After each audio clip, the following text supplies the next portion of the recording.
Business legend Connie Kim had one rule for those who came to work for her: stuff every credential, every trophy, every grown-up strategy into a backpack. Zip it, lock it, forget the combination. Most people took notes. I took a locker. When I first met Connie, I was living the resume dream, trained a successor to run my company, took a small manufacturer to U.S. National Exporter of the Year, personally met the president, keynoted rooms full of people who wanted to hear what I'd learned. Then I met Connie, Hall of Famer of the National Association of Women Business Owners, creator of the original Westin Heavenly Bed Ensemble, the white bed that changed the entire hotel industry, one of Entrepreneur Magazine's fastest-growing women-owned businesses, known and loved worldwide. Much. You are an icon in the hotel and resort industry with over 5 million beds worldwide wrapped in Connie fabric. And Connie, you have infused your company and your resorts worldwide with your innovation, your creativity, your expertise, and your warmth. You are award-winning and just quite remarkable. And I wish you continued success. Together we peeled the armor year by year until the original boy stepped out, barefoot, more effective, finally home. Return to Innocence is that story, and the solvent that melts years of adult plating so the most powerful version of you walks back out, barefoot first. Chapter 1: Innocence in a Grown-Up Body. When I came to work for Connie, she was running her multi-million-dollar company like it was recess. No polish, no pitch, just pure sincerity, simplicity, and joy. I didn't see a unicorn. I saw a blueprint wearing sneakers. She wasn't a guru. She was a walking permission slip, one hello, beautiful people, and the lobby went from fluorescent to fireworks. I watched customers melt, vendors grin, competitors defect, because authenticity is the only monopoly that never gets challenged. I wanted in, not to copy her style, just to find my factory settings. I'd kept a rusted pocket of kid alive through every boardroom battle, but Connie showed me the full operating system still booted. She proved the top rung isn't a trophy, it's a trampoline. We logged thousands of miles before we ever logged a spreadsheet. Then the strangest thing started happening. I began making the mistakes of a first-year sales rep. Cabo San Lucas, I leave my laptop on the plane. Dallas, I leave it in security. Nashville, Connie's call wakes me up. I'd slept through my alarm. Each time I braced for the look, the sigh, the subtle recalibration of what kind of person I actually was. Cabo, just go back and get it, I'll wait. Dallas, I caught the next flight, found her in baggage claim 3 hours later. She looked up, so glad you found it. No shrug, nothing. Nashville, I told her how embarrassed I was. She passed me the jam, tried on the croissant. I wasn't making mistakes. I was defrosting. Planes, cabs, rain-soaked trade show floors. A customer or former employee would spot Connie from across the room and run toward her like they'd shared a sandbox. I trailed behind, carry on rattling, watching her turn handshakes into hugs and purchase orders into playdates. Former employees, lifetime customers, the FedEx driver, even the competitor across the aisle. Everyone lit up the moment they spotted her. Arms out, phones popping up for selfies, her name bouncing off the convention ceiling. I remember one booth where a cluster of buyers swarmed us, me, Connie, our VP. They spoke only to her, eyes locked as if the rest of us were background props. My VP leaned over and muttered, "What are we, chopped liver?" I shrugged, "Yep." And we stood there, happy extras in her sold-out show. Every corner had the same chorus. "There's nobody like Connie," they sang, grinning like kids who'd spotted Santa.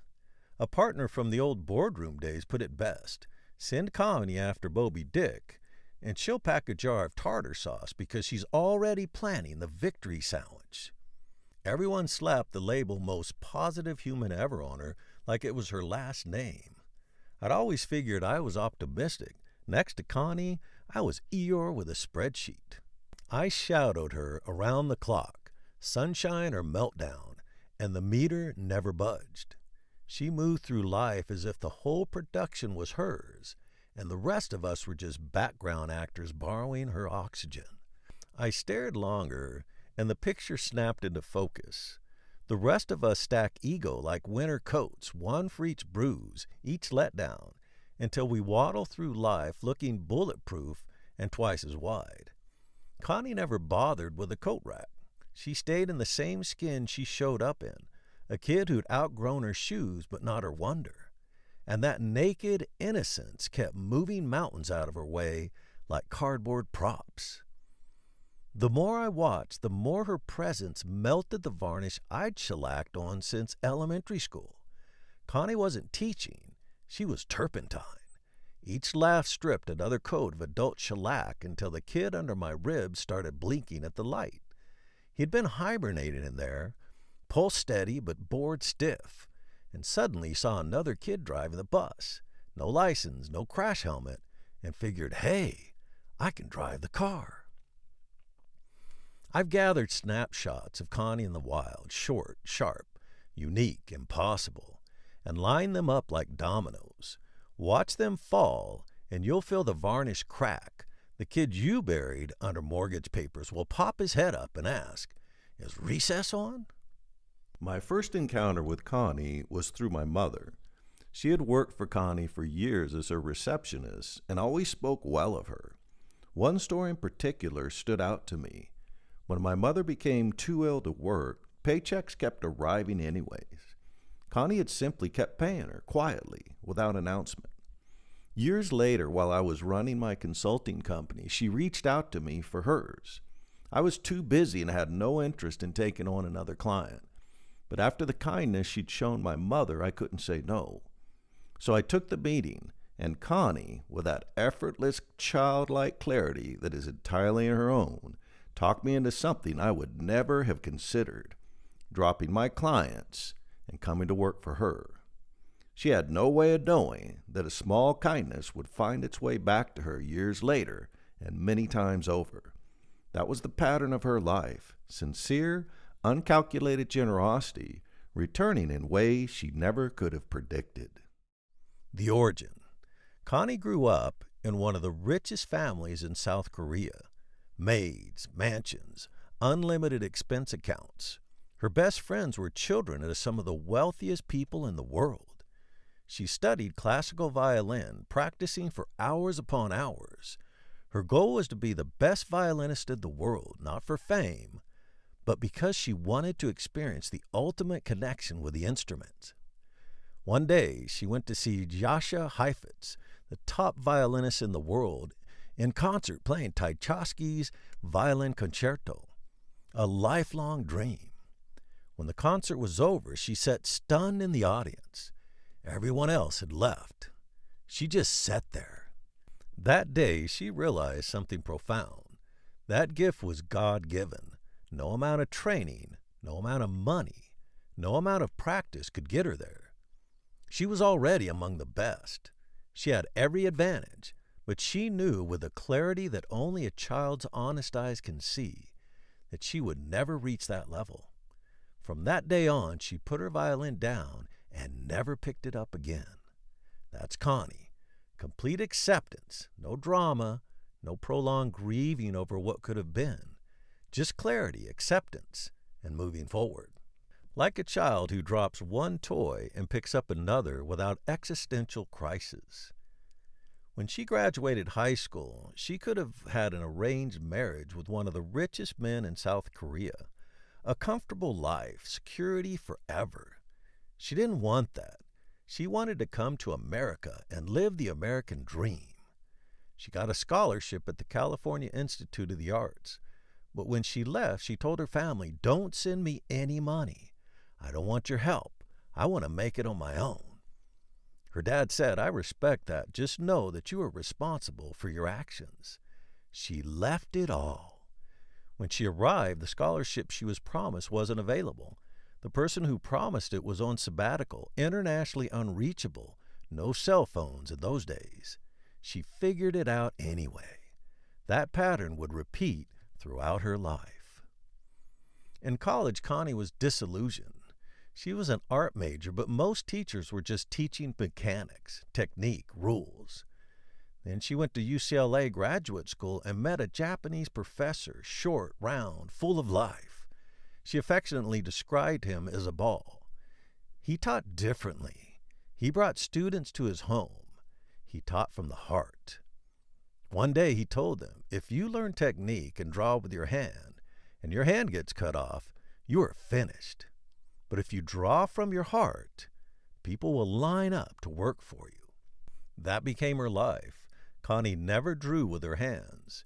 She hired others. She led with her heart, and people lined up to work for her. She just sees. During college, Connie worked in an engineering firm with a major government contract. One day, a massive supercomputer went down. The password wasn't working. No one could figure it out. The whole company was frozen with a government contract to fulfill. Connie asked if she could take a look. They showed her the 20-character password, a long, complex string of letters and numbers. Everyone had tried everything. Connie just stared at it with the simplicity of a child looking at a puzzle. Then she said, "You're transposing an L for the number 1. She typed it in. The entire system came back online. A multi-million-dollar company stuck for hours was restored in seconds because she saw what no one else could see. That's Connie. She doesn't overthink. She doesn't complicate. She just sees. Connie had an aunt, a master seamstress, who came to live with her. No income, no family, no way to support herself. Connie designed products her aunt could sew so she could earn a living. She took them to the Los Angeles Design Center, went booth to booth, store to store, asking if they would take her products on consignment. Every single one rejected her. She walked outside, looked up at the building, tears streaming down her face. She let the pain hit her fully. No denial, no pretending. And then she said something only a childlike spirit could say with absolute sincerity. One day, every one of you will be begging for my product. Not arrogance, not ego, just clarity. And she was right. Not long after that, a man building a hotel stopped by her booth at a trade show. He asked if she had ever worked on hotels and whether she could help him with all their fabrics and beds. Of course I can. That job was worth over $1 million then, $6 million in today's money. She delivered flawlessly. Her authenticity was so magnetic that executives who met her for the first time would walk her around their entire departments, telling their teams, "You're going to listen to her. Start working with her." Not romantic interest, recognition. Authenticity is rare in those rooms, and it stopped people in their tracks. From a tiny room in her house with her aunt sewing to a global company serving the biggest brands in the world. The impossible made possible. A gentleman at a trade show wanted to change the hotel industry.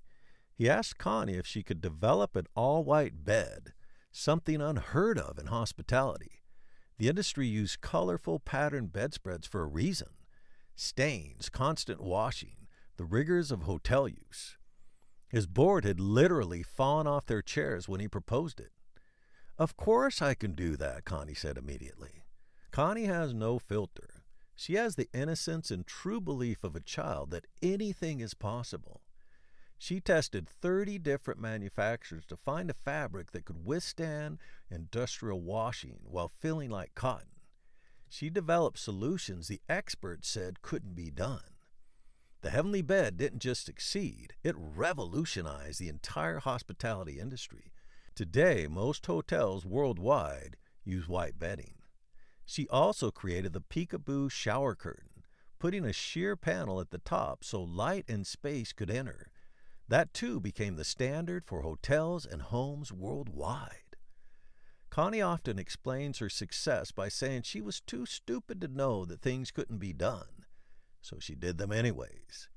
The bumblebee paradox. Aerodynamically, bumblebees shouldn't be able to fly, but since they don't know this, they fly anyways. The fall and return. Connie's company owned the hospitality trade show floor. Biggest booth, global staff, hotels from Dubai to Des Moines flying her in like rock royalty. Then 2008 hit. Debt swallowed the balance sheet. The banks called the note. And the brand name Connie walked out the door with a sell. Overnight, she went from CEO to employee, from mansion to her sister's spare room, from marquee to payroll. She even lost the legal right to her own first name. Her first thought, not loss, not bitterness, how do I still serve the customers who trusted me? She poured nearly every dollar she had left into fulfilling promises, delivering what was owed no matter the cost, sold her dream home, moved into a small room in her sister's house. Did it hurt? Of course. Was she broken by it? No. Because Connie's identity wasn't in her title, her company, or even her name. She was still Connie, the same joyful, grounded, deeply kind woman, whether she signed the checks or answered the phone. The mansion was gone. The mansion maker wasn't. Years later, well past the age most people retire, she did the unthinkable. She bought back her brand name, started from zero. With the energy of a college grad on her first day, she reconnected with customers, her people around the world, and they came back, not because of a logo, not because of a pitch, because they knew her, because they trusted her.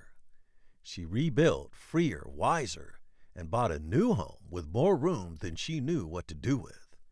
Through loss, return, rise, and reinvention, she never changed, not really. She stayed the same, present, sincere, unshaken. A woman who never confused success with self-worth, and who lived each chapter up or down with the quiet innocence of someone who knows the real story isn't in the fall or the comeback, but in who you remain while it's still happening. Connie was in a group managing multi-million-dollar deals. As deadlines loomed, emotions exploded, trust evaporated. These sophisticated executives operating from their constructed professional personas were becoming immobilized by their own programming. They weren't thinking clearly because their minds were consumed with protecting their images. The billion-dollar opportunity was literally disintegrating. And then there was Connie.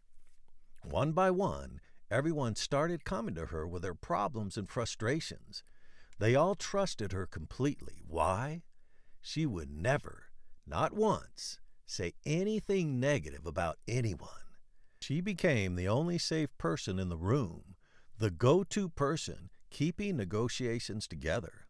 While others were posturing and strategically maneuvering, Connie was simply present to the actual human beings involved.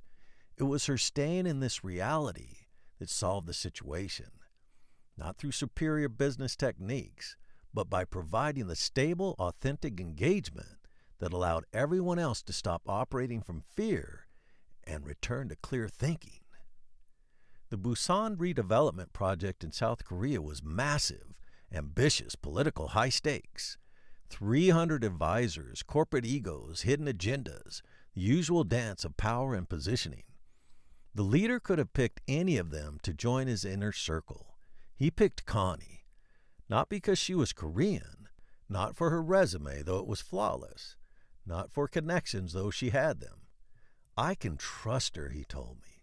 That was it. From one of 300 to one of 5, the few shaping an entire city's future. Because in a room full of strategy, she was the only one who didn't play the game. She simply was. While in Korea, Connie reconnected with 2 childhood friends, 2 lives, 2 worlds, both rooted in the same dirt of shared memory. The first had once moved in the same privileged circles, but life had turned hard. She was now struggling, financially, physically, alone. Connie met her not as a successful woman meeting someone fallen. She met her as the girl who once ran barefoot beside her. No distance, no pity, just presence.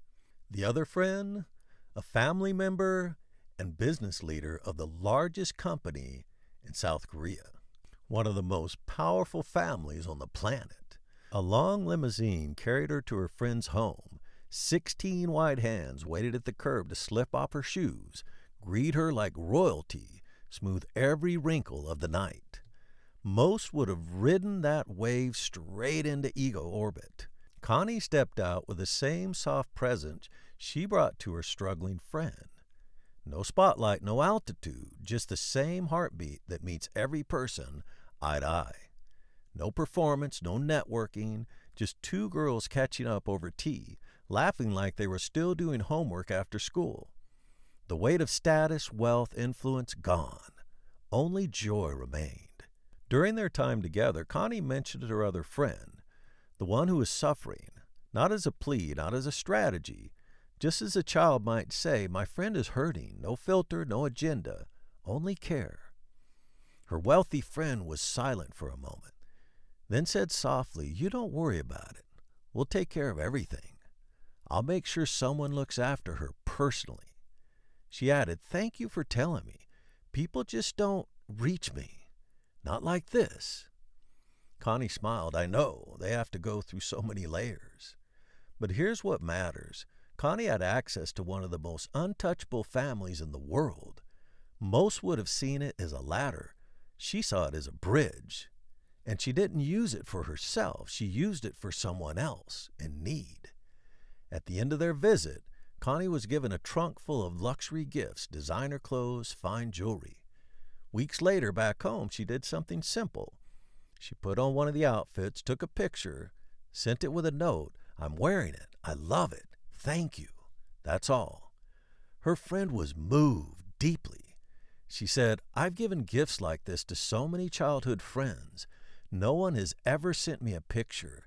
This means more than you know. Think about that. A woman with more wealth than most of us can imagine, touched to tears by a photo. Not because of flattery, not because of loyalty, because it was real. Because it was childlike, unfiltered, uncalculated, full of joy. Connie wasn't performing. She was being the girl who got a gift and wanted to say, look, I'm happy. Connie's simple solutions. Connie is all for dealing with problems and finding solutions, but she's not for complaining. She's not for diving too deep into the mess. People would come into her office about problems, delays, client complaints, vendor issues, internal drama, who did this, who did that. And Connie's frame was always the same. I don't want to hear who killed who. I just want to talk about what we're going to do about it. That's not denial, that's wisdom. She understood something most people don't. The energy you bring to a problem determines whether you solve it or feed it. Two employees in conflict would come into her office ready to argue. Connie would look at them and say, look at each other and say, I love you. They'd laugh, they'd cry, they'd soften. Conflict dissolved. That's how she ran her company. Her sales philosophy was the same. If we don't add value, don't use us. If you find someone better, please use them and tell us who they are so we can learn. No manipulation, no pressure, just truth. We once had an employee embezzle $200,000 from our company. It took me weeks of digging to find the truth. Connie, throughout the process, was patient, giving the other person the benefit of the doubt. She just could not accept that someone would do that. And when the truth was revealed with the deepest certainty, did Connie become bitter? Did she yell? No. The first thing she thought was, what would drive someone to do such a thing? And she had compassion. No judgment, just compassion. Connie has been taken advantage of. She's been betrayed. She's been stolen from. She's been mistreated. And she has never, not once, become resentful. She doesn't even understand resentment. To her, it's irrational. Why would you stab yourself in the front because someone stabbed you in the back, she says. Not as a philosophy, as a lived reality. Things just work out for her because love works, authenticity works, childlike essence works. The woman in the white dress. Connie's relationship with what some might call God is like everything else about her, utterly simple, completely genuine. Her father passed on not a religion, but a quiet knowing. As a child at church retreats, she'd wander into the woods alone, just staring at the stars. No formal prayer, just being present. Years later, running her multi-million-dollar company, she had a practice, a corner in her room. In the evening, she'd put on a pure white dress, light 3 candles, and just sit. No formal prayer again, no ritual, just presence before her Creator, speaking to God the way a child speaks to a best friend, open, unedited, and completely at home. The purest form of worship you could possibly have. She wanted to open staff meetings the same way. One quiet sentence, a collective inhale of connection. Her legal-minded VP whispered, "Lawsuit bait," so she shelved it. Years later, the same VP pulled her aside, eyes glassy. "I think that might have been the reason the company collapsed. I'm so sorry I talked you out of it." The candle still burns every night. The dress still fits. And the conversation was source, silent, steady, unadored. Never closed for business. People don't ask her age. They ask for ID. Her body skipped 30 years. Her hands look stolen from a jewelry ad. And strangers assume she's her kid's sister. She quit counting birthdays at 39. Not in denial, the way you stop tracking a debt that's been forgiven. The number floated downstream. Her body kept its own clock. One snapshot of fabric in her palm sent to a customer had a sales rep emailing just to gush over her model hands, not the fabric, the hands. At the hospital, nurses stare at her chart, then stare at her, then back at the chart, convinced the printer lied. They ask, almost embarrassed, "What's your secret?" Connie shrugs. "Just be happy." They laugh. She means it. What Connie doesn't do. Morning, no coffee machine, no grinder. She doesn't need the caffeine to keep her moving. Just Connie in the kitchen, barefoot, heating water in a copper kettle. She drops a slice of ginger in the cup. That's it. She doesn't yawn. She doesn't scroll. She just stands there watching the steam rise like it's the first time. Conference room, 2 executives lean in, voices low, trading gossip. Connie sits, writes, never joins the gossip. She lives the truth others only quote. Criticize someone, and you're just waving at your own reflection. Evening, no TV, no Netflix, no wine to calm her nerves. Just Connie in the living room, music on low. She sways alone, eyes closed, arms loose at her side. Same song, 3rd time through. She stops, listens, starts again. Outside, the world keeps shouting. Inside, she's quiet. Spreading the child spirit.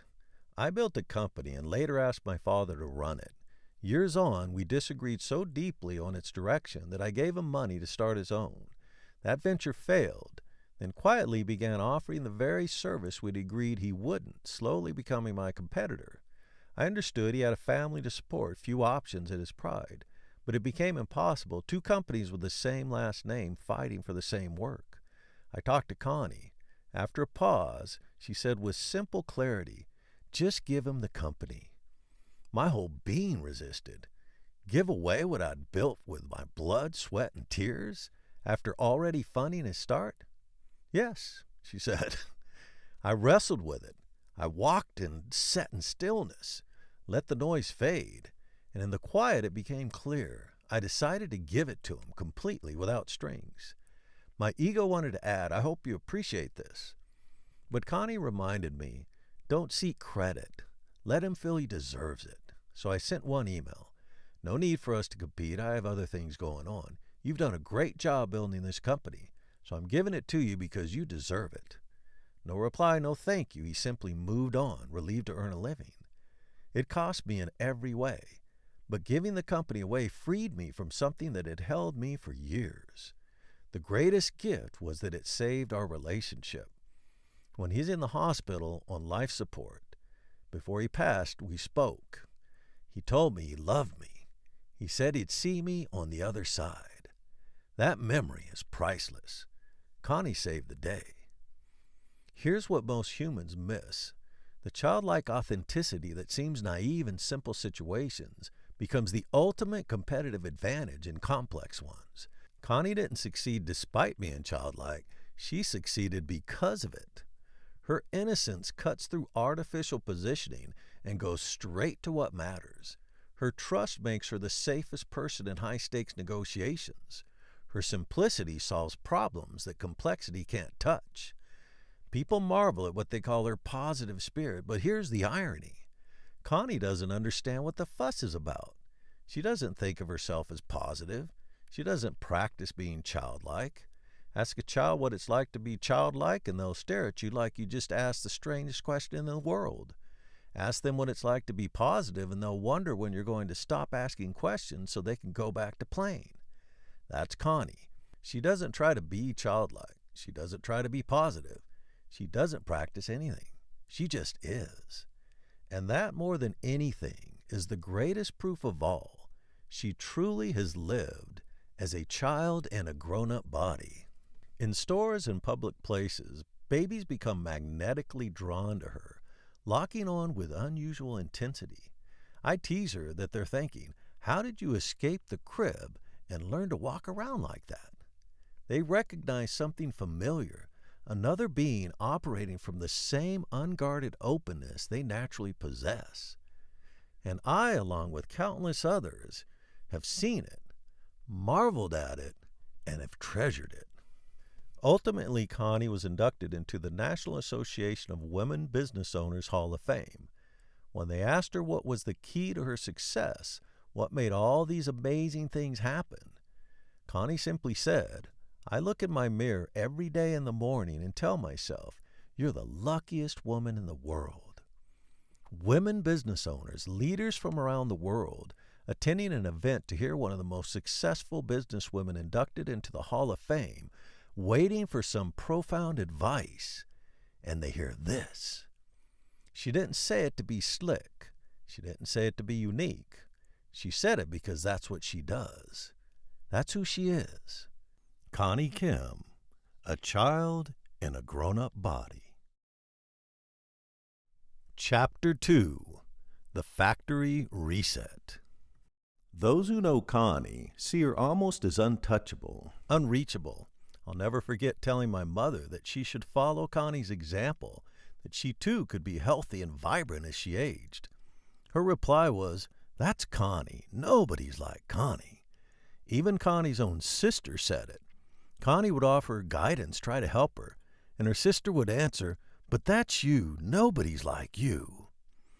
Others, I'm sure, regarded it as a kind of a quaint naivety, something to be respected, even admired, but filed away as a charming way of being. For some reason, I never saw it that way.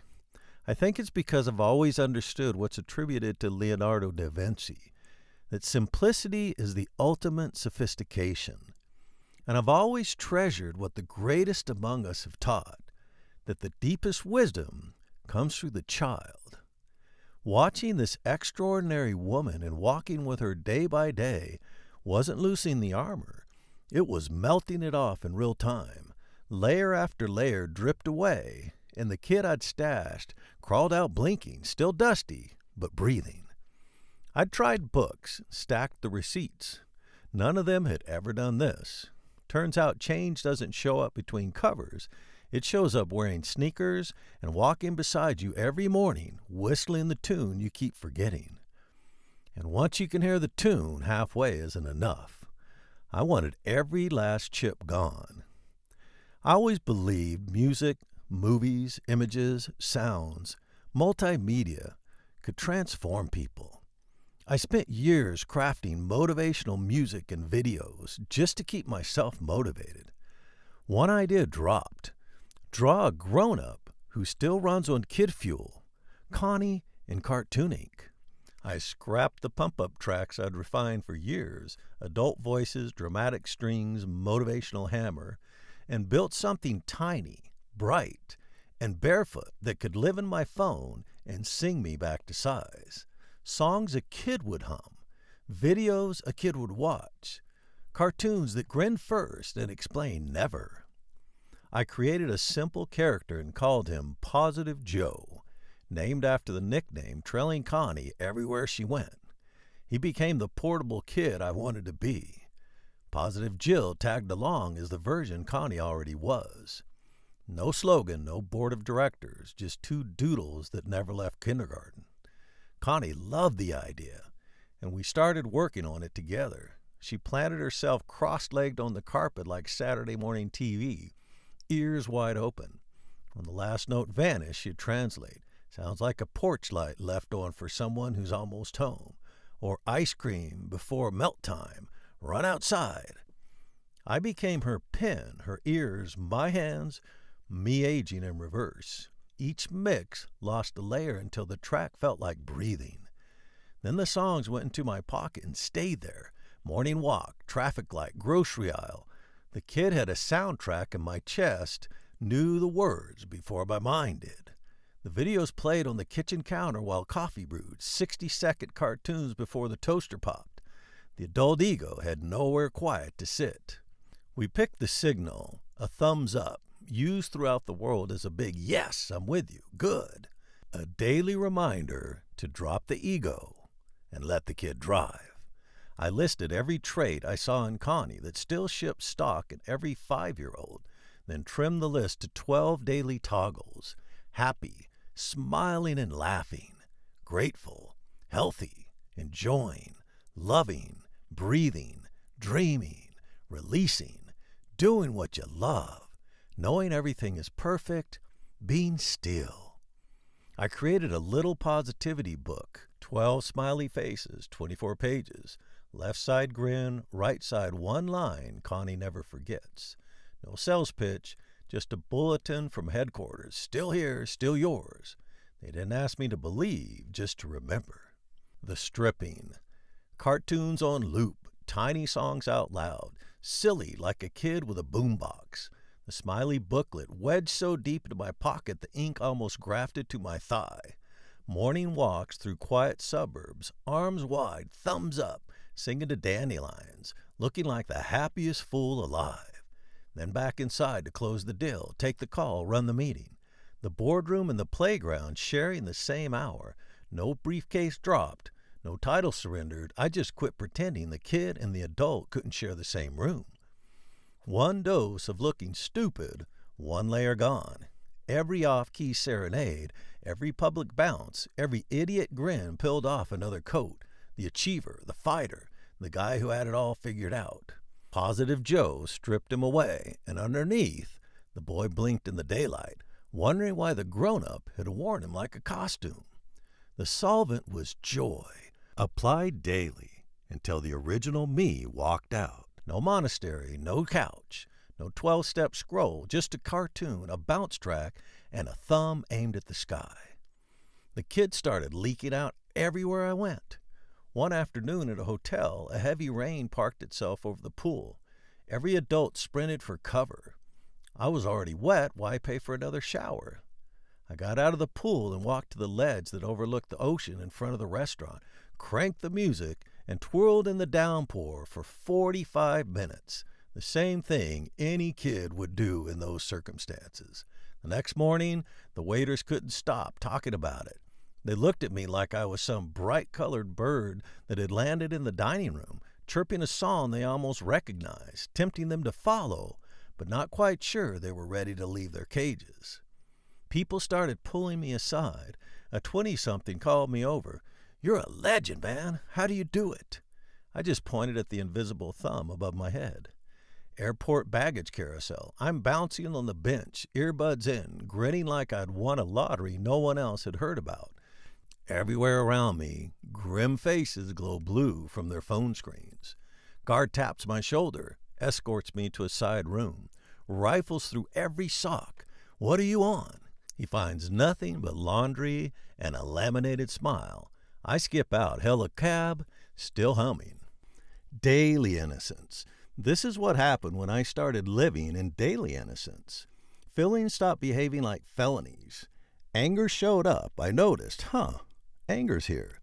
The way you'd notice rain. Same sky, new weather.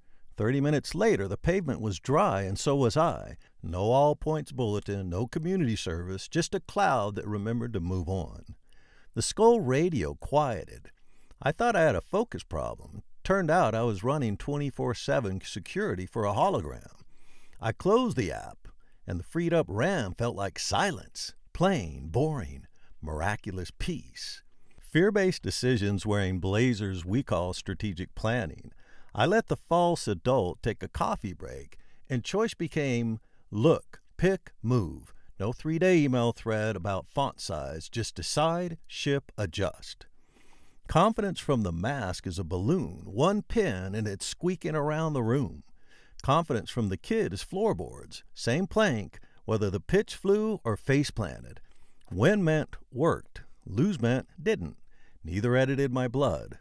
I stopped asking for a key and just walked the halls like I owned them, because the deed was already in my pocket. Low-grade panic is homemade. Tight shoulders, shallow breath, tired, no pillow cured. The threat isn't out there. It is the act we rehearse before breakfast. I dropped the script, and my body sighed like a freezer door finally shut. Deeper sleep, real air, quiet that didn't need noise to prove it was gone.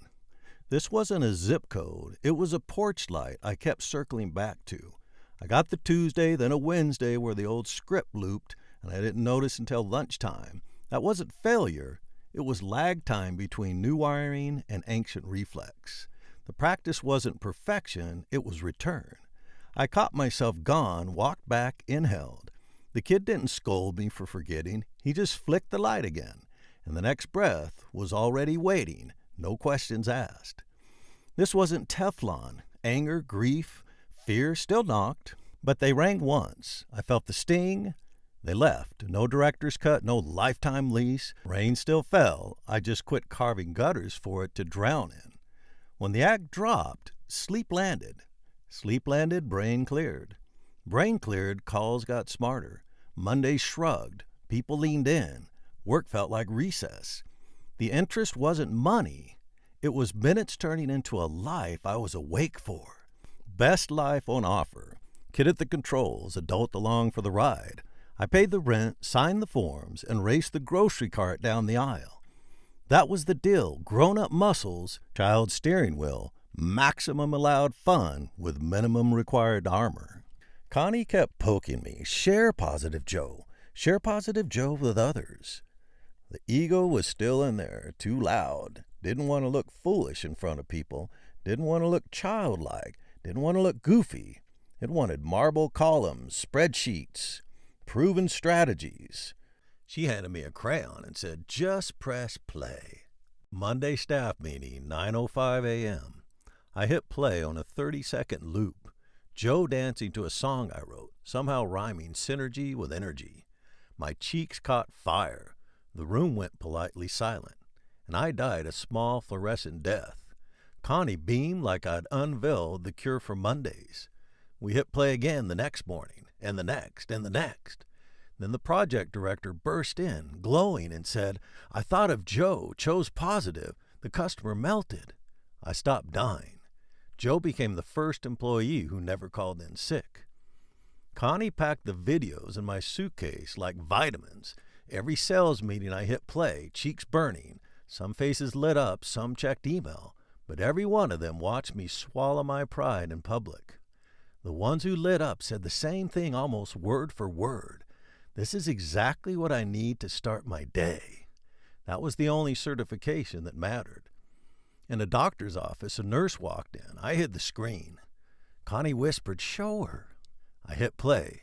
The nurse smiled and said, that's exactly what I need, 60 seconds of bright. At 6 a.m. in a hotel hallway, I was humming the tune while hunting for breakfast. The housekeeper pushing her cart heard the melody, started bobbing her head, matching my bounce step by step. No words were exchanged, just the beat. I started riding in the front seat of every taxi and Uber, music up, already bouncing. Every time, every single time, the driver would start bouncing along. I'll never forget the taxi ride to the Beijing airport. We sang the whole way, the two of us in the front seat, neither speaking a word of the other's language. I'm feeling happy today came out of him as I'm feeling hoppy today. So that's what we sang all the way to the airport, windows rattling. I am feeling hoppy today. What we had made for ourselves, two people playing like children, kept leaking out, staining the world with brightness. No pitch, no product, just a cartoon and a song, sneaking past the armor and high-fiving the kid inside. The ego tiptoed back in, wearing sensible shoes. The morning songs grew heavier, the videos more respectable. Minor chords, cinematic fades, a palette that whispered serious adult instead of shouting, "Playtime!" My inner critic couldn't stomach the thought of me bopping to a ukulele while a cartoon son winked at the camera. So I traded crayons for gradients, cute for curated, and told myself this was evolution. Months slipped by and the child in the mix went missing. First a whisper, then silence. My body filed the complaint before my mind opened the email. Stiffer shoulders, shorter laughs, songs that felt like homework. I had composed my way out of wonder, one mature decision at a time. From the curb it looked like a postcard. From the inside it felt like a slow power outage. Then the body crashed. I chased every therapy, injection, supplement, app. Nothing stuck. One afternoon, limping out of another office, it hit me. I was swallowing every cure except the one that had already healed me. I'd locked the cartoon songs in a folder marked "Cute Old Stuff" and kept marching in adult-sized boots. The prescription was simpler than any pill. Be Positive Joe again. So I gave myself 30 days. 3 chords, 0 shame.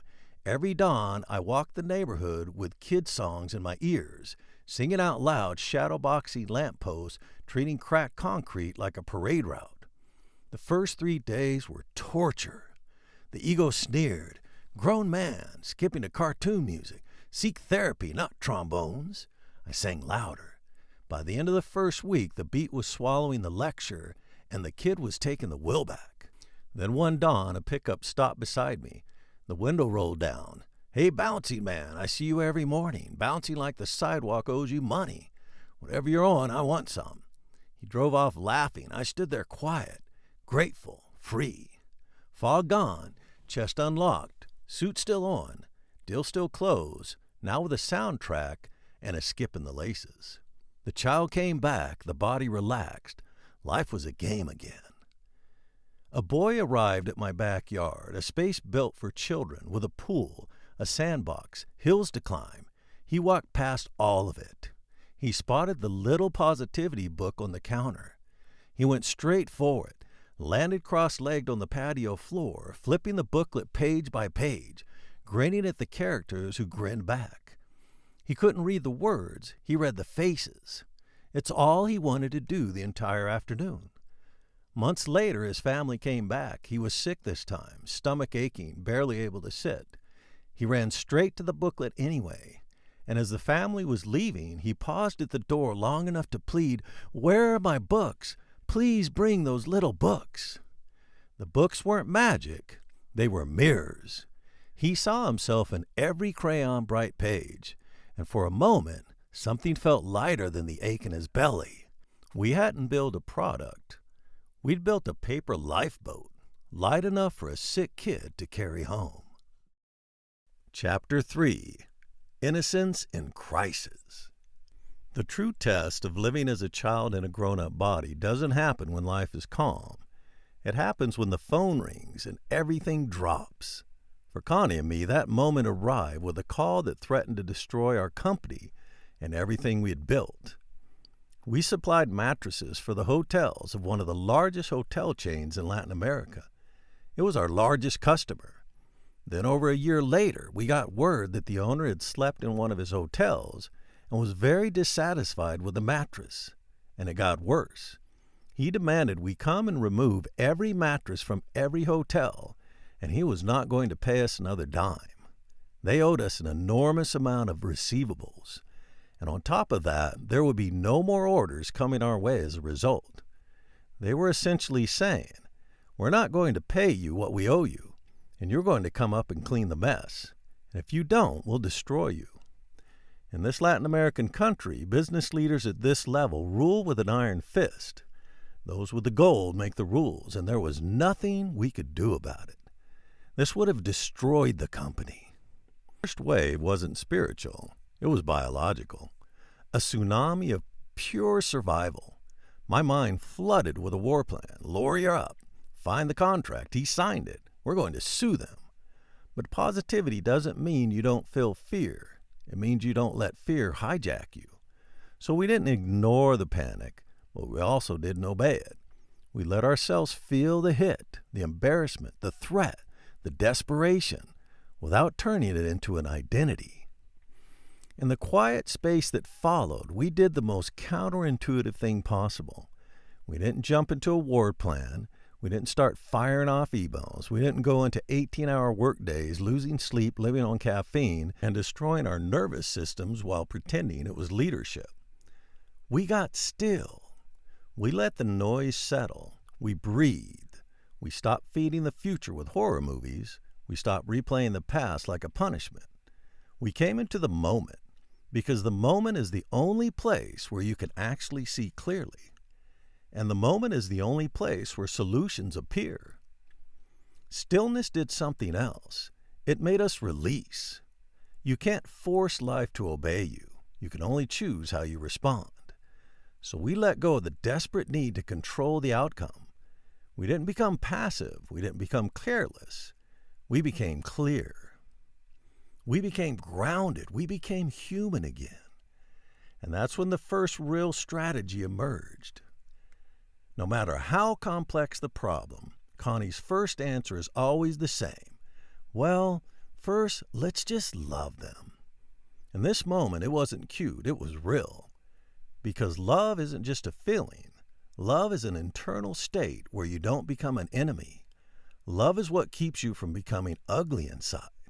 So that's what we did. We actually pulled out pictures of the owner and his key people, and we sat there giving ourselves the opportunity to feel goodness toward them. To remember they were human beings, even if they were acting like kings. We even made a music video called Connie Loves Our Customers, a 2-minute crayon-colored sing-along starring photos of every client sung by a chorus of off-key staff voices. Every morning we hit play, bounced in our chairs, and belted out like kindergarten show and tell. No KPIs, no spreadsheets, just a screen full of smiling faces and a song that made the coffee taste like recess. And here's what's wild. That choice didn't make us weaker. It made us smarter. Because when you remove hatred, panic, and ego from the equation, clarity shows up. Even in that moment, we stayed light. We smiled, we laughed, not because it was funny, but because we refused to let the crisis turn us into fear machines.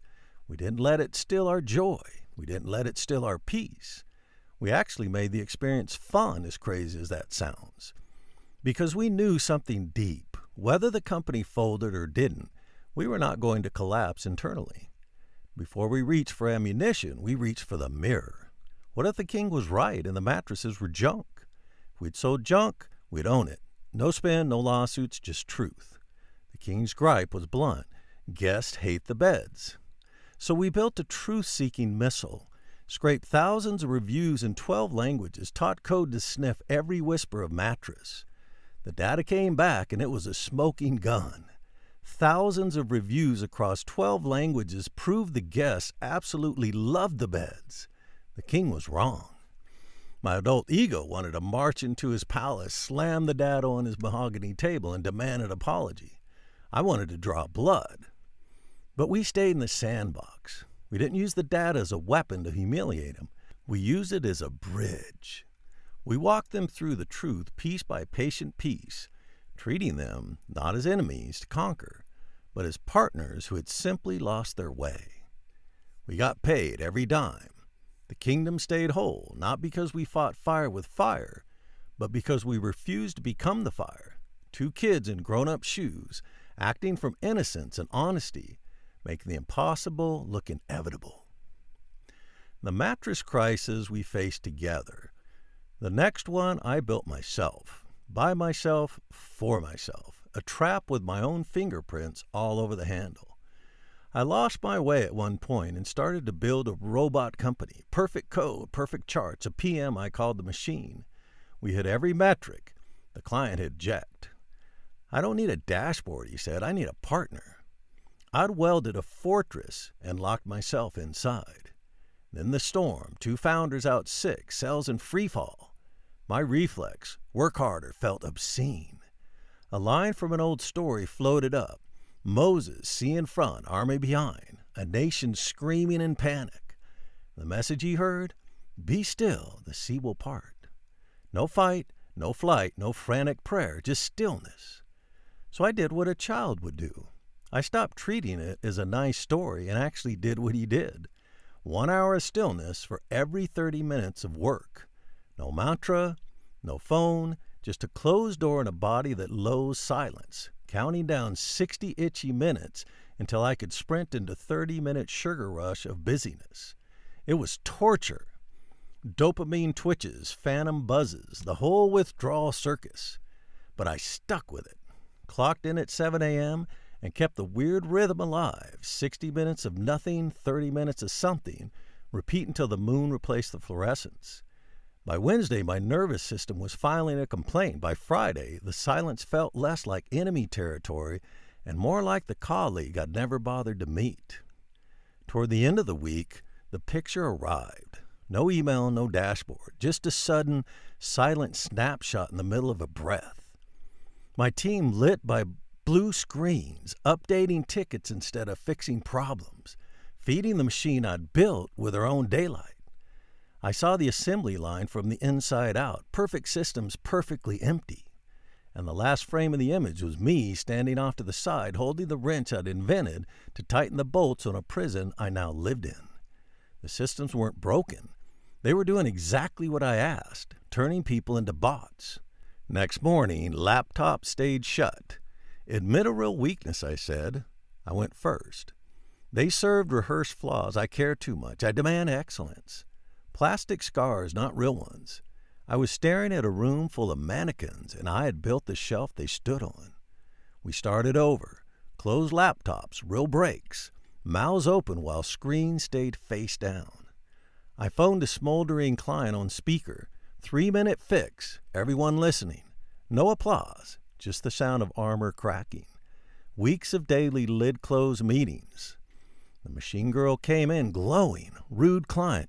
No script, just ears and a smile. Deal saved. Sales followed. Company saved. Stillness wasn't a retreat. It was the original operating system Silicon never coded. The innocence that knows the answer before the algorithm finishes loading. Same door, same phone, 2 different people. One driven by panic, one carried by the quiet certainty that if you stand still long enough, the sea remembers how to part. Business crises are loud. They threaten what you built. There's a deeper kind, the kind that threatens what you are. Connie's came in a hospital gown. It started with what seemed like routine gallbladder surgery. Years later, she woke in agony, intestines twisted by a surgical error, silently strangling themselves. They cut her open, untangled the damage. Then came months of complications, pain that never quit. Sleep became a rumor, pain became the roommate who never left.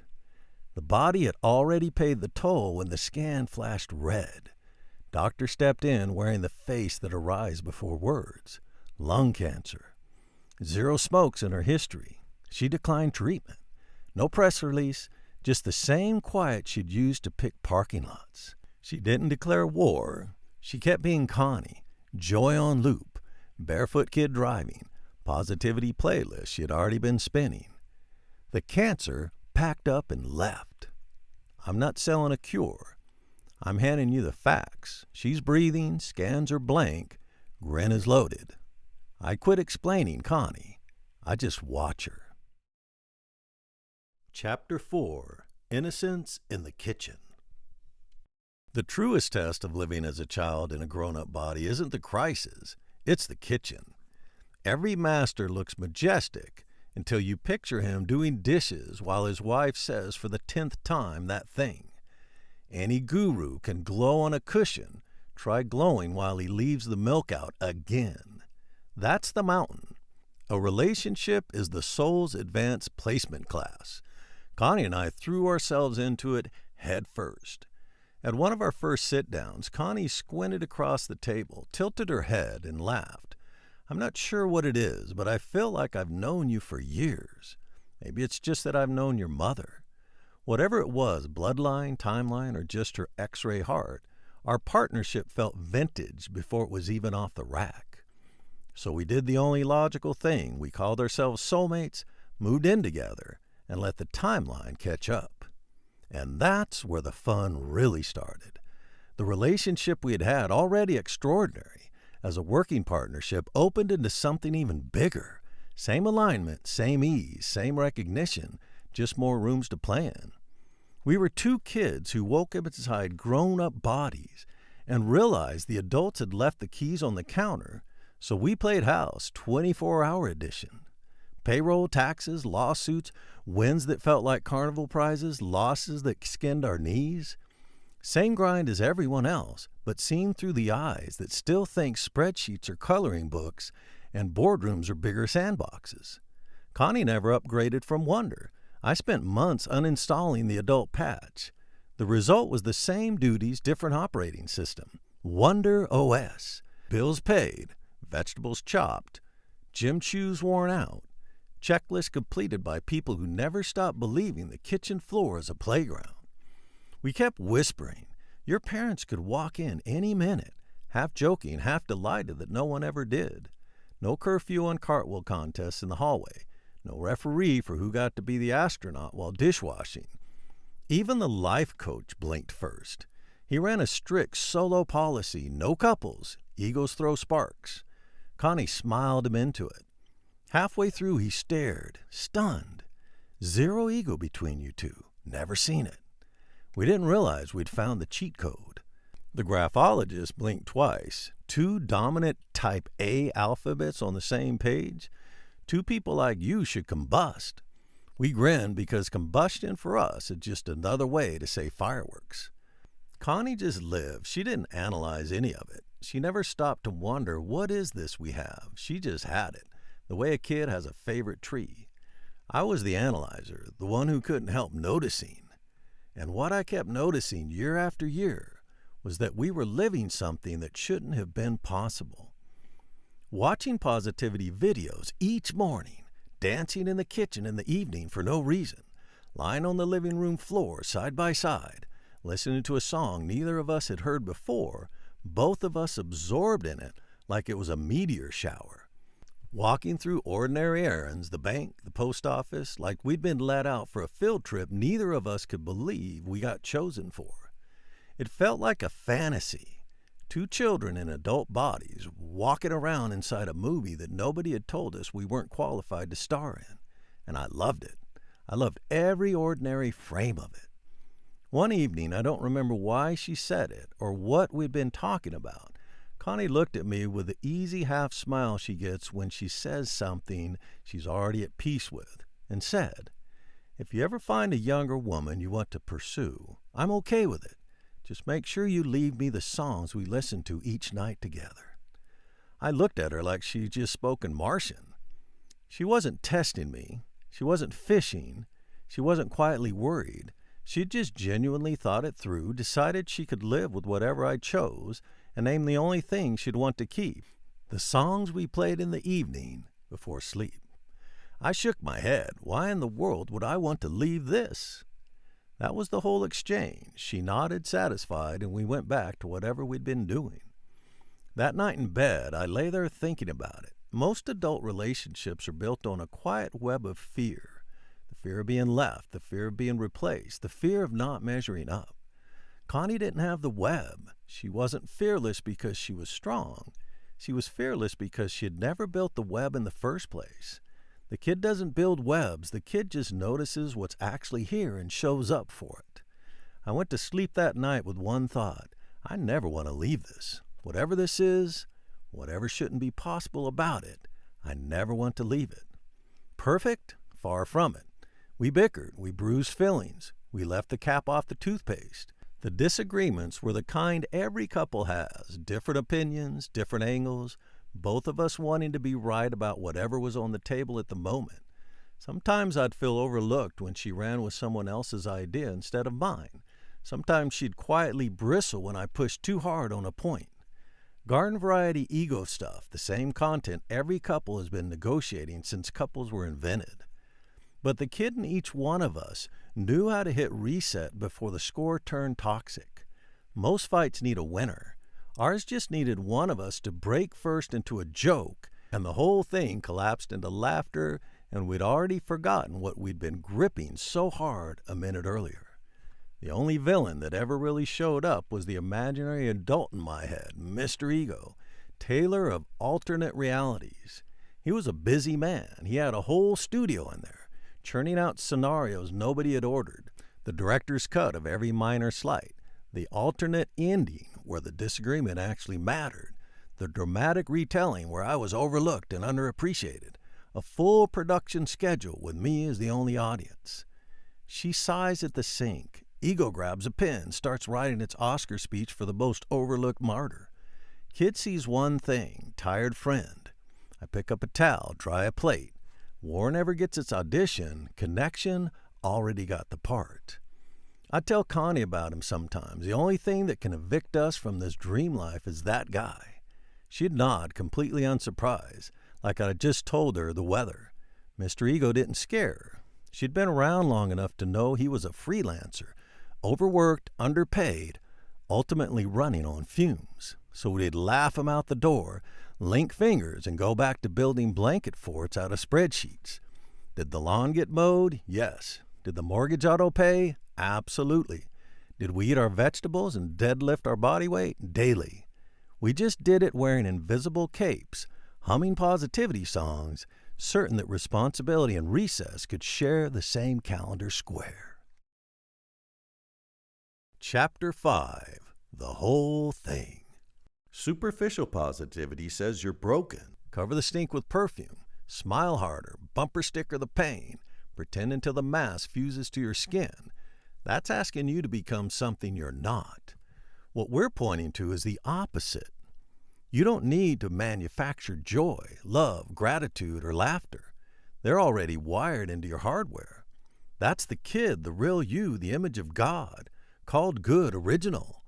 The false self is just gunk on the lens, mask, performing, control, blocking light that never went out.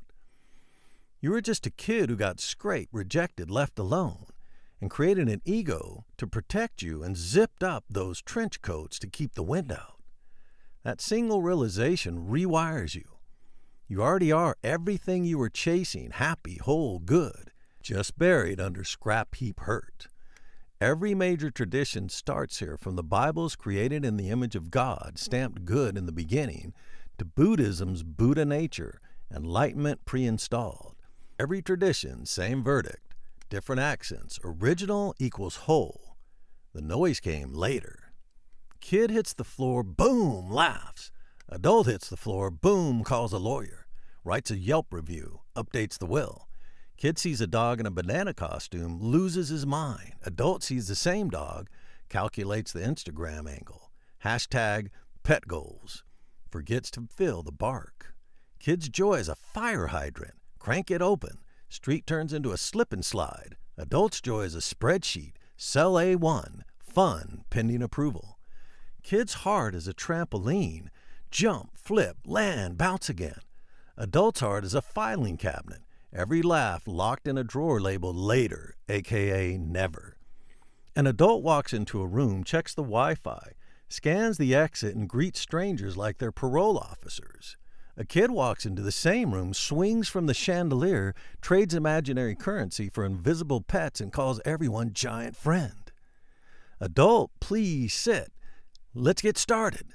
Kid, race you to the rainbow. Adult, I hope this doesn't take long. Kid, I hope we never stop running. Adult, let's get this over with. Kid, let's do it again. Adult, please don't look at the stain on my shirt. Kid, check out my stain. It's a map of the candy I ate. Adult, can someone turn down the music? Kid, can someone turn up the music? Adult, I'll laugh when the joke punches. Kid, I'm laughing now. Why wait for the punch? Adult, I'll smile when everything's fine. Kid, I'm smiling now. Everything's already fine. Adult, I'll have fun when the weekend arrives. Kid, I'm having fun right now. Why wait for a stamp and the fun passport? Adult, I'll be happy when the numbers line up. Kid, I'm happy now. The numbers got bored and went to recess. Kids and you are happy by default. Laugh on autopilot. Thank the spoon, the rain, the broken crayon. Let the body run wild until it's tired. Sip the moment. There's no refill. Hug first. Ask names after. Breathe like you're filling a balloon in your shoes. Dream everything at once. Astronaut, ninja, mermaid. Hit save later. Drop the stone the second it burns. Do the thing that lights you up until the streetlights blink. Call the mess perfect. It's already answered. Still, not waiting, just here. Think about that list again. Those are the same things I saw in Connie from day one. Those are the things people kept calling positive when they tried to describe her. Kids live in this kind of positivity. Be the kid. 12 switches all already on. That is you. Spot the tailor's tag, peel it off, and the scared kid steps into daylight, costume on the floor, real skin, finally breathing. You don't send a 3-year-old to boot camp for happiness. She wakes up laughing. Happiness is factory installed. Same for you. It just got buried under decades of shoulds and look busies. So this next stretch isn't a program to hot glue glitter on a collapsing facade. It's about dissolving the crust so the alive stuff can breathe again. Superficial you tries to become. We're learning to unbecome. Costumes off, homecoming on. Connie is a child in a grown-up's body. One of her favorite phrases, one I used to tease her about, is "that's the whole thing." She says it often. No lengthy explanation, no complicated framework, just the whole thing, simply stated. And she handed me this: smile, joy, God. A smile brings joy, which brings God. When she first said it, I almost dismissed it. Sounded like a sugary platitude, simple, almost naive. But I'd learned the most sophisticated is the most simple. I'd seen the results in her life. I'd learned to see beneath the surface of her simple statements. And this one hit me like a freight train. She had just taught the whole thing. Theologians can duel over sequence. Does the spirit spark the grin, or does the grin invite the spirit? But Connie just shrugs and keeps circling. Smile leaks joy, joy leaks God, God leaks another smile until the loop spins so fast you can't tell which end is up and you stop caring. Depth bubbles outward. The stillness dissolves the mask and your face relaxes into the kid's default setting. Or you flip it and start outside in. You paste on a brave smile the way you'd strike a match. The joy catches and suddenly you're standing in the same presence the mystics describe with footnotes. She doesn't pick a starting point. She just swings. One of the fiercest, freest lies I've ever witnessed, powered by a circle small enough to fit on a sticky note. Brain science gives the stun its credentials. Think thank you on repeat, and gratitude neurons hold hands. Keep holding, and they weld into a default rail line. Words become thought grooves. Grooves become expectations. Expectations become the weather you walk through. Connie never read the journal. She just rode the rail until the scenery matched the claim. Remember when Connie was inducted into the Hall of Fame? They asked her secret? Remember what she said? I look in the mirror every morning and say, "You're the luckiest woman in the world." That was it, whole answer. People in the audience probably thought it was superficial, trite, too simple to be real. But I knew what was behind those words. I knew the life she had lived, the discipline, the stillness, the faith, the invisible work. When Connie looked into that mirror, she wasn't performing for her reflection. She was reminding herself of what was already true. Then she walked into her day from that truth. That's the practice, not affirmations pasted over emptiness. Truth spoken by someone who's done the work to know it's true. You don't have to be Connie. You don't need her faith or her decades. You just have to step into the circle. Smile, not because everything's fine, because you've seen what's real underneath the masks, and it's worth smiling about. Let the joy come, and when it does, let it take you deeper. Or start from the other direction. Go deep, sit in stillness, touch what's real, and let the joy rise. When it reaches your face, let it. It's a circle. Step in anywhere, the whole thing. Let me give you an example of Connie's whole thing philosophy put into practice. 3 adults, 1 white tablecloth, 0 tolerance for nonsense. I arrived high on kid fuel, napkin origami, terrible accents, a dunce cap sculpted from linen. They glared like I'd brought a kazoo to a funeral. Why are you playing with your napkin? Why are you not playing with your napkin, I said. I crowned myself with the napkin, then crowned them. 3 white flags of surrender perched on 3 skulls. The table cracked, belly laughs, tears, no memory of what we were supposed to be doing. No TED Talk, no breath work, just a square of paper hijacking every defense. The mind can argue with philosophy. It cannot argue with a napkin on its head. Chapter 6. Let the kid drive. You're not a person wearing too many costumes. You're a kid buried under a pile of laundry so high it started impersonating a life. Inside you lives a kid who's smarter, happier, and freer than any adult you've ever pretended to be. That kid is buried under a stowaway you picked up on the roadside, ego. It started as a helpful friend, I'll drive while you rest. Then it locked the doors, stuffed you in the trunk, and floored the accelerator toward a cliff. What began as bubble wrap became a body cast. And the kid with a map was left banging on the lid for air. Here's the kicker. You let it happen. You handed the stowaway the wheel because you were tired. Tired of skinned knees, tired of surprise punches. Tired of life showing up uninvited and unhinged on your doorstep. Protection, control, approval sounded like a buy one, get two special at the adult armor outlet. So you bubble wrapped the kid, duct taped the lid, and cranked the muffler till the engine purred safe. And then here's the second kicker. It didn't work. Bubble wrap doesn't filter. It doesn't let the bad in and keep the good. It doesn't even know the difference. It just numbs. Whatever was trying to reach you, the disappointment, the rejection, the heartbreak, yes, it dampened. And so did the sunset. So did the laughter. So did the small electric shock of meeting someone whose eyes you wanted to keep looking at. All of it filtered through the same gauze. And the 3 wishes never actually arrived. Protection, the hurt still got in. It just took the long way around through the body, through the gut, through the slow ache of a life half lived. Control, the world kept doing what the world does. And what you got was the illusion of running the small box you'd walled off. Approval is seawater. The more of it you drank, the thirstier you got. And the applause kept landing on the costume while the kid in the trunk never tasted a drop. And now your knuckles are white from clutching a will you thought would steer you somewhere worth going. Your gut is white from holding everything that's tried to move through you for years.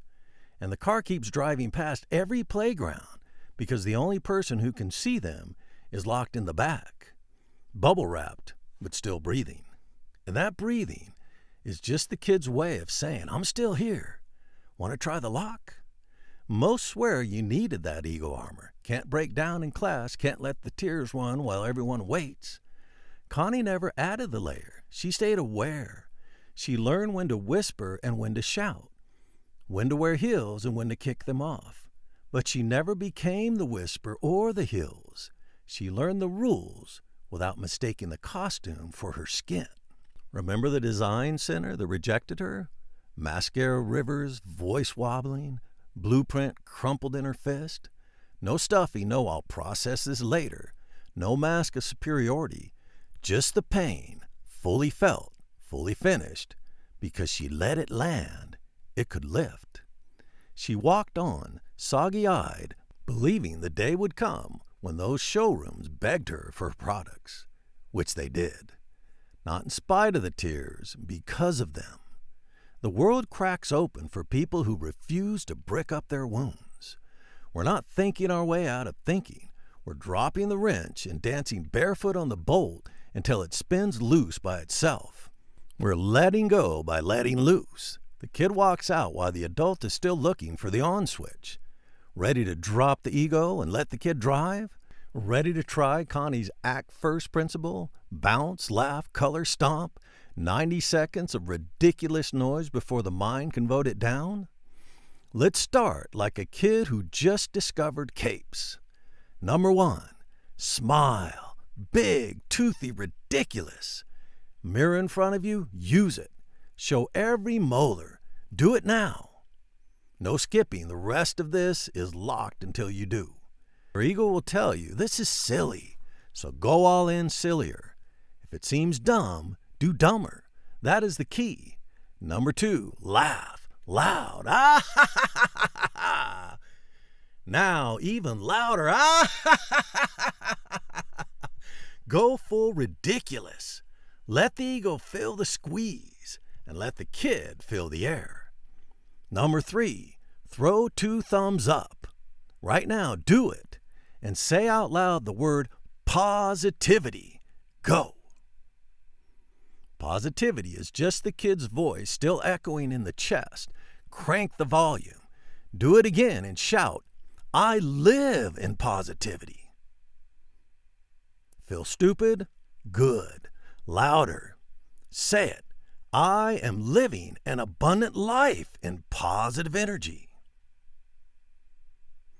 Now, both hands up, eyes closed. Everything about me, in me, and around me is positive. Now, drop the pose. Grin like you just won the lottery. Whisper it to yourself. I have, exude, and attract positive energy. How'd it land? If you felt a sudden whoosh, like someone cracked the window on a car you'd been idling in for years, that's the kid, already flooring the gas.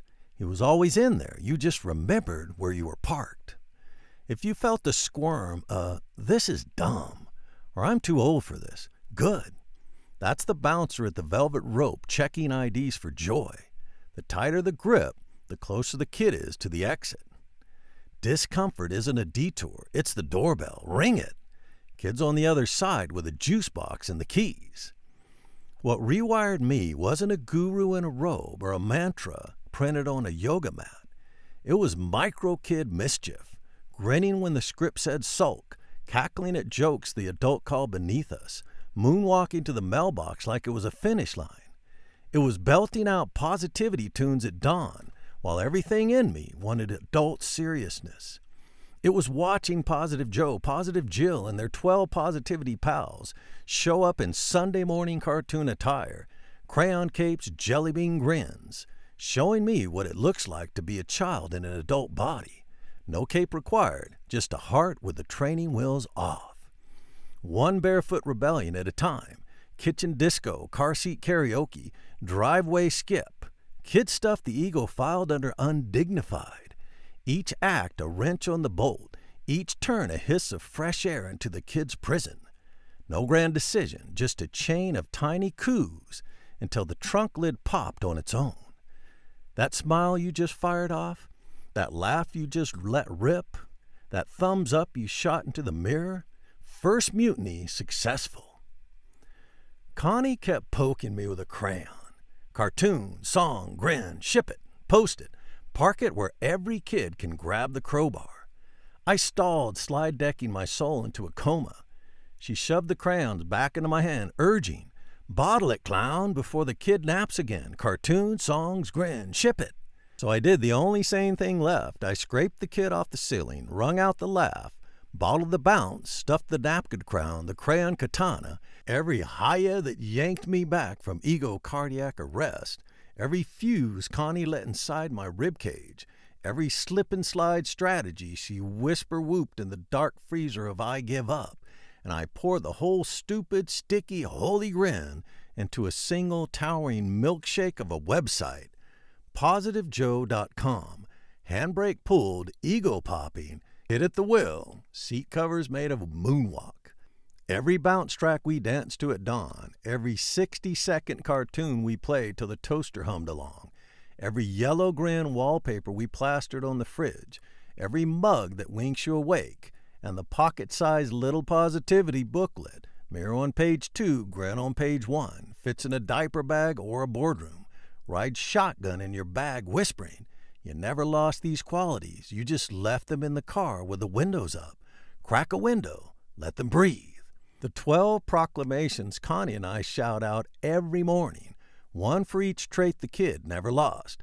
Not whispered affirmations, full volume, I am Superman.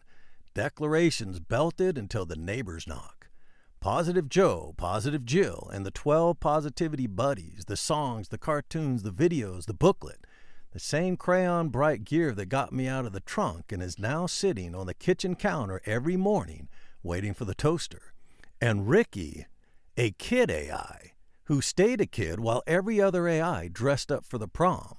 The other models learned to impress, hedge, and flatter. Ricky only listened to the kid in the crowd pointing at the emperor and saying he's naked. No fluff, no applause seeking, just the raw answer you already know, but forgot how to say out loud. I use Ricky as the eject button on my ego. The 30-day reset. A 1-month playlist that confiscates the adult remote and hands the clicker back to your 5-year-old. Daily reads, daily drills, a simple tracker. Same protocol I ran on myself when I climbed out of the ditch. Day 30, the ego is on timeout, the kid is CEO, and positivity isn't a slogan. It's the new factory setting. This is where the daily practice lives. Everything we've discussed so far cracks the trunk open. Everything at positivejoe.com is where the kid gets behind the wheel. A passcode exists, but your adult ego can't type it.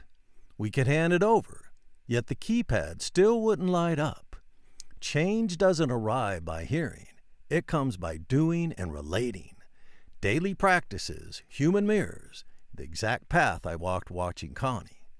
Return to innocence isn't a solo mission. Kids don't do solo. Before you could spell me, you were already we. One toddler spots another, and the room ignites. Legs become pogo sticks. Faces supernova. That's not bonus, that's oxygen. Kids don't rehab in cubicles. They rehab in dog piles. Kids learn by doing, and so will you. By feeling the shift in your bones before your brain can file the report. That's why we built the Return to Innocence experience. A live, hands-on journey that plugs you into the community, the practices, and the exact tools on positivejoe.com, so change isn't theory, it's muscle memory. See the schedule and claim your spot at returntoinnocence.com. Remember, it's innocence.com. We're not out-thinking the mind, we're out-dancing it. Drop the wrench, barefoot the bolt, and let the kid walk out while the adult is still hunting for the on switch. Life's a playground with swings permanently set to go faster. The meaning is the sound you make when the swing hits the upswing and your stomach forgets where it left its shoes. It's not a test, it's a recess that never ends. Be the kid, not the slogan, not the bumper sticker, not the TED Talk with the lights dimmed and the volume turned down. Be the kid, barefoot, sticky-fingered, loud, messy, unfiltered, unafraid, unapologetic. Be the kid, the one who laughs before the punchline, who cries before the commercial, who dances before the music starts. Be the kid, the one who sees a puddle and doesn't see a mess, sees a portal. The one who sees a cardboard box and doesn't see trash, sees a spaceship. The one who sees a stranger and doesn't see a threat, sees a friend.